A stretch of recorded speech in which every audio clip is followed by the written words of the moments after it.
Welcome back, everybody. As you probably guessed from the thumbnail and the title and the intro, this is the rifle that we're going over today. This is from Davidson Defense, and it is their entry AR15. Now, just full disclosure, we did get this sent out for review here on the channel, but they don't get to see the review, and we're going to have a few cons that we're going to talk about, so stay tuned for that. But they did send it out, just full disclosure on that one, and we have almost 1,000 rounds through it at this point, so we have a pretty good idea of what you can expect from the rifle should you choose to pick one up.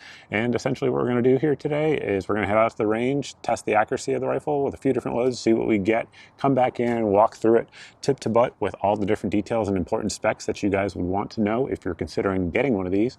And then after that, we're going to head over to Mug Club, and we're going to do some exclusive content over there. We're going to talk about the New York State case where they're trying to require everyone to register to buy a 3D printer and other things. We're going to take your questions as well. And Mug Club's a place where a lot of creators are over there now. Myself, Steven Crowder, Alex Jones, Hodge Twins, Brian Callen, Nick DiPaolo, and more, and creating exclusive content, and it's censorship free. So if you guys are interested in that, there should be a code here on your screen that will get you a free month over there with your membership. So I suppose with all of that out of the way, let's head out to the range and see what kind of groups we can get.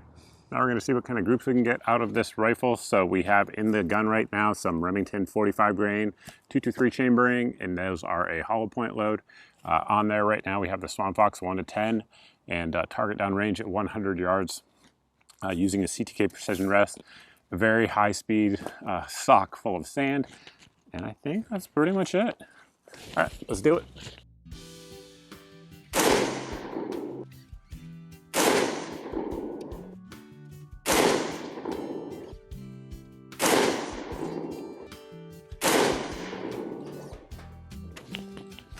Last one, a little bit of a flyer, but not too shabby.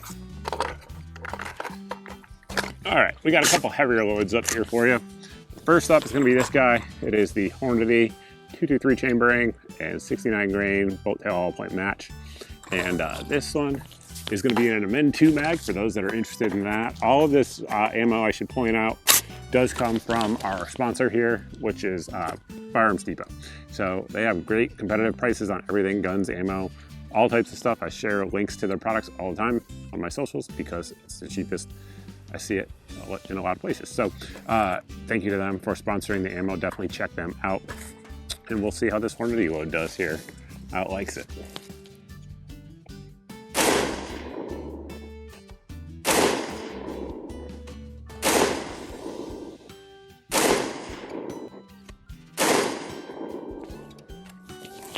Looks like that group tightened up there. And the last load up is going to be some Federal. This is their gold medal burger load. So it's a 73 grain boat tail target open tip match. That's what it says anyway. We'll see if it shoots like that.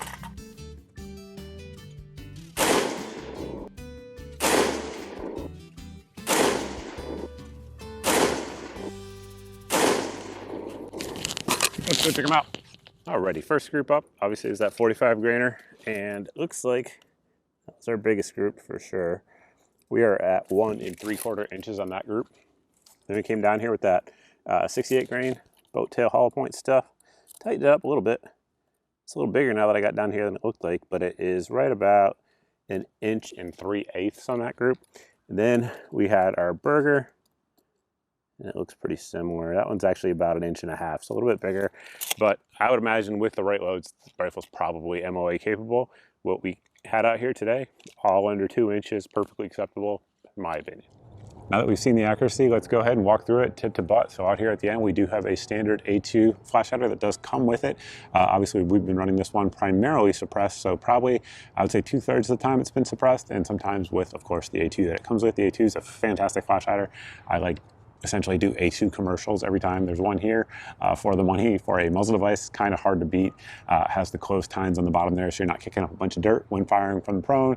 It's just a good all-around muzzle device, and you can find them for around $10. And moving on back there, we do have a nitrided mid-length barrel, and on their website for Davidson Defense, they say it's 416R nitrided, which it absolutely could be, no doubt, but looking at it, just me looking at it, kind of looks like it's 4150 from the sort of granular inspection of the barrel, but I will let you guys discuss down below in the comment section. Both of those are very good materials and very good treatment in terms of the nitride treatment to make a barrel out of. So regardless, I don't really think it's all that important. It does have a 1 in 7 twist, and it is a government profile barrel, meaning that is a little bit skinnier back here. We should be rolling in some photos for you. And then of course it steps up to a .750 journal at the gas block. Now, speaking of the gas block, we're going to hit a couple cons here right quick in the video. So this handguard, of course, is a 15-inch M-LOK handguard. It has that slant out there at the front, which is perfectly fine. Absolutely nothing wrong with it. It has the M-LOK at the 3, 6, and 9 o'clock positions. And then offset, we have those holes there to help with heat mitigation and things like that. Additionally, back here at the rear, we do have a steel nut that it mounts onto, the actual barrel nut, which is perfectly fine.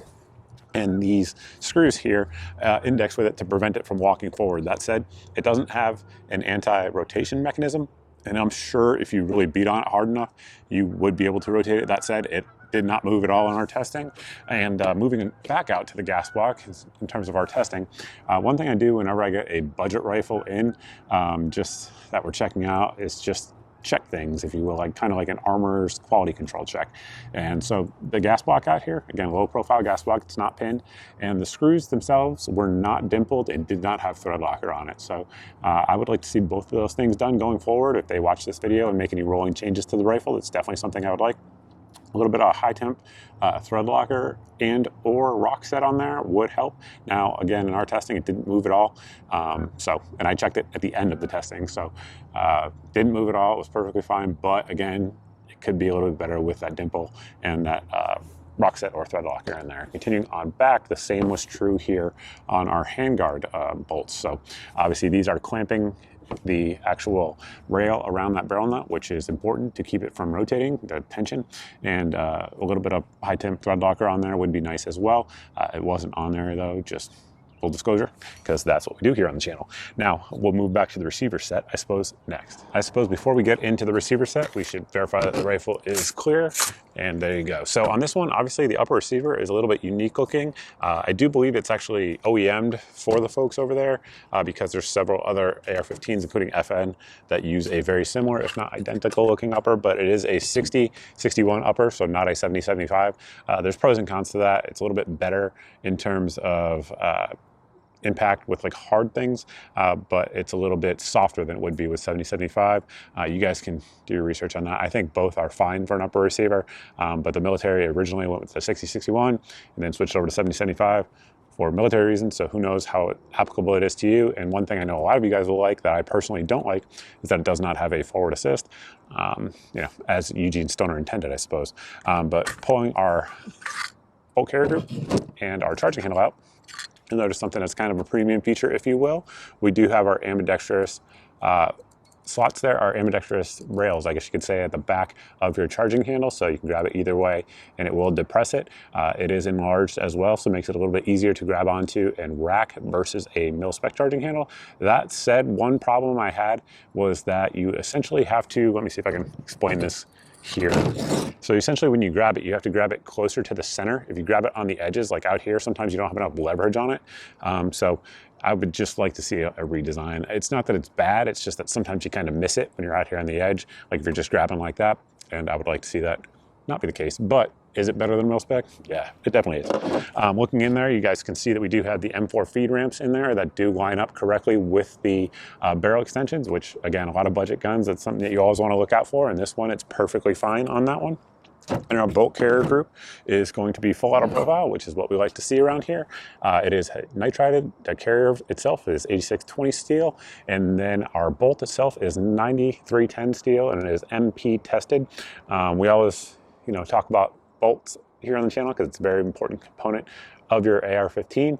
And 9310, if everything is heat treated properly, and we have no reason to believe it's not at this point, is about 7% stronger in most cases than 158 Carpenter steel. That said, 158 Carpenter steel is the mil-spec steel. So I'll let you guys decide which one is better down below in the comment section, but we've had no issues out of it. Wear looks good, particularly for the amount of rounds that we've had through it.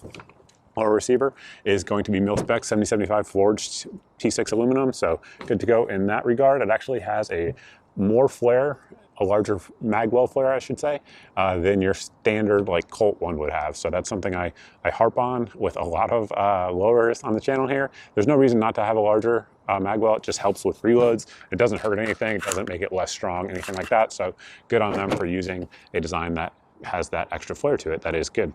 And then continuing on back to the trigger, it is mil-spec. There's nothing fancy about it, but mil-spec AR15 triggers are pretty good in the world of rifles, so I'm not mad about that at all. The controls themselves are nothing fancy, standard mil-spec, not ambidextrous, but again, keep in mind this is a rifle designed for a price point, so again, I'm not mad about it.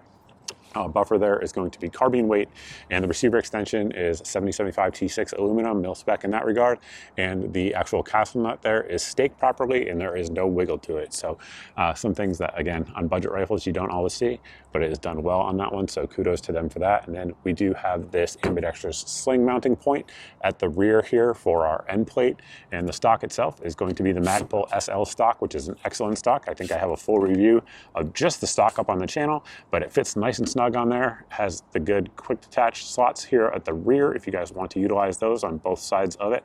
And then it has our traditional sling loops as well to use those if you want to. And of course we have our Magpul K2 grip here, so it's a little bit more vertical than you get with like a A2 or an A1.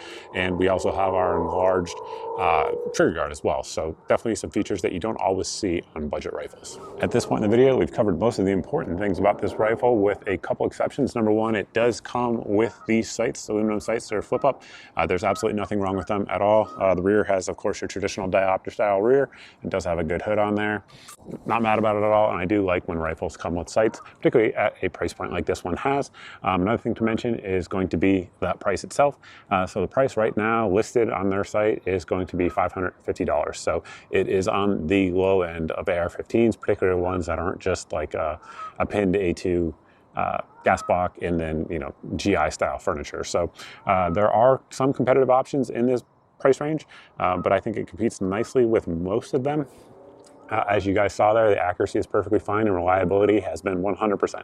So whether suppressed or unsuppressed with any type of ammo we ran through it, it has been 100% functional. So cannot be mad about that, especially with the price point on this rifle. So I think those are pretty much the big points. A couple cons that we hit on, a couple improves, if you will, if you've been in the Army.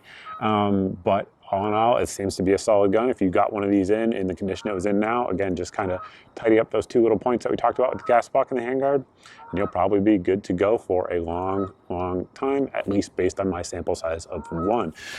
So that's it, guys. We are going to end the video there. If you have any questions, you can always post those down below in the comment section. You can also post them at my various social media sites that you see here on your screen.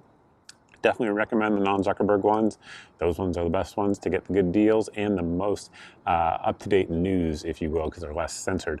But if you guys have, you know, subscribed already, excuse me, if you haven't subscribed already and you like this type of video, go ahead and hit the subscribe button. If you've done that and you've hit the notification bell and you're still not seeing 2 to 4 videos a week here on the channel, you can sign up for my email at the website here on your screen. It goes out once a month and it has all of the videos since the previous month's email went out, so that way there's no big tech giant censoring your eyes from my content.